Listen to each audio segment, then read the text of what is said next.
Depth isn't just a luxury, it's the battleground for South Carolina's 25-26 supremacy. But will it hold under fire? Prime Field! Welcome to Prime Field, an 81-point exhibition victory, a bench that averaged 41.5 points per game, a roster rebuilt not around one successor but around a rotation. This is South Carolina's depth surge. The central question, can a bench-centered model sustain dominance against the best teams in the country? This program's claim is measurable. The evidence is statistical. The consequences are strategic. The film begins there and asks whether depth can outlast marquee transfers and postseason intensity.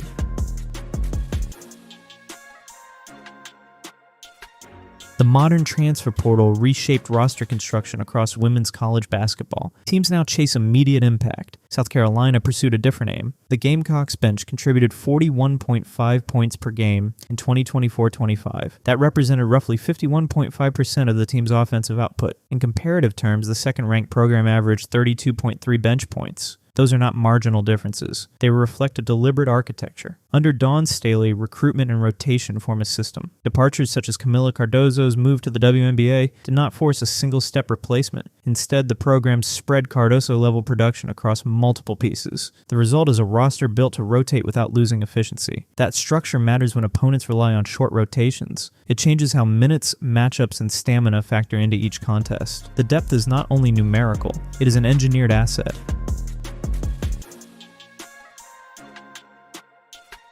Against Anderson, South Carolina scored 112 points to Anderson's 31. The margin was 81. The starters produced, but the reserves carried the late surge. Bench players assumed control after halftime. The box score reflected more than a lopsided final. Agat McKeer, Adhel Tak, and other reserves combined scoring, rebounding, and defensive plays that illustrated the rotation's readiness. Joyce Edwards and Medina Okot also produced, Edwards with a 27-point performance and Okot with a complement of points and rebounds. Yet the third quarter belonged to the bench. An exhibition can exaggerate strength. Still, this particular game demonstrated how minutes and matchups can be managed so that fresh players sustain pressure for long stretches. The exhibition was a preview of the rotation at work, not the final verdict.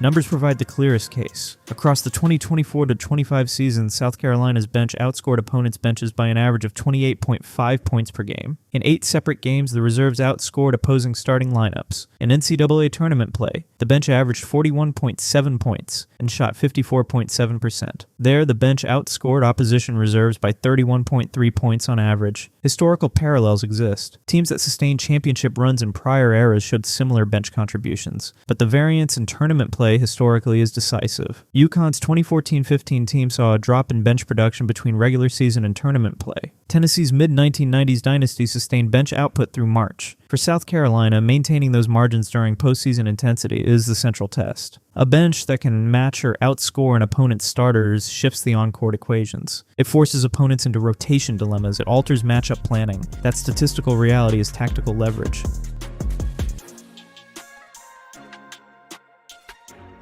Roster construction matters beyond raw scoring. Role clarity underpins durability. Joyce Edwards embodies that dynamic. As a freshman, she averaged 12.7 points per game, earned All-SEC recognition, and posted 11.5 points and 8.0 rebounds in the Final Four. Yet she often performed in a secondary role off the bench. Tania Latsunson arrives with a different profile. She led the nation in scoring the previous season at Florida State with 25.2 points per game. Raven Johnson remains the team's primary floor general. Tessa Johnson provides perimeter spacing, and Medina Okot supplies low post, finishing, and rebounding. Okot averaged 11.3 points and 9.6 rebounds while converting shots at 64.9%. This distribution creates complementary functions. Edwards operates as a secondary scorer and rim presence when called upon. Okot anchors the interior. Latson can carry a high usage when needed. The result is a hierarchy that distributes load instead of concentrating it. That distribution reduces single-point failure risk and allows Staley's offense to flow.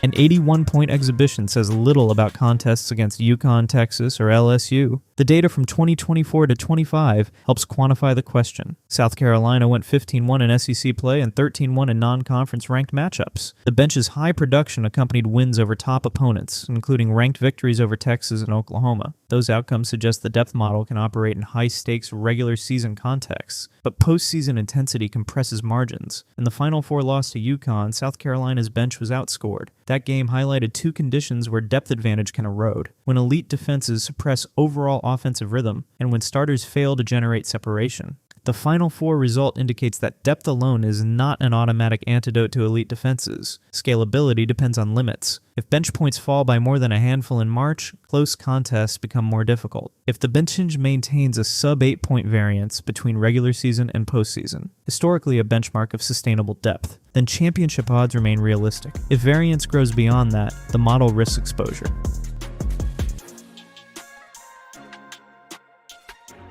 The SEC landscape has changed. Opponents have used the portal to add immediate impact players. Texas returned high-usage scorers. LSU added transfers who alter matchup planning. Tennessee, Oklahoma, and Kentucky improved rotational depth. Other programs adopted portal strategies aimed at compressing the gap. These moves matter because they create opponents capable of matching size, spacing, or athleticism. Portals complicate the idea that a single program can hold a permanent rotation advantage. South Carolina's institutional response is systemization, recruiting players who fit rotation patterns and coaching rotations that preserve efficiency. The question becomes strategic. Can a coaching system and recruitment model consistently convert portal acquisitions into synergistic rotation pieces?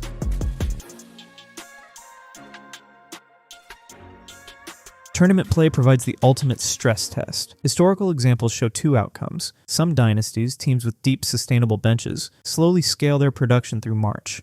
Others experience a measurable bench decline against select defenses. South Carolina's 2024-25 performance included both patterns. The bench dominated many ranked matchups, while the Final Four exposed vulnerabilities. Key variables determine variance: foul trouble for primary reserves, matchup-specific defensive schemes that collapse the paint, the capacity of new transfers to adapt to a system under pressure. Maintaining shooting efficiency and low turnover rates across longer rotations is non-negotiable. The historical lesson is straightforward. Depth wins when it's consistent. Depth falters when it is situational.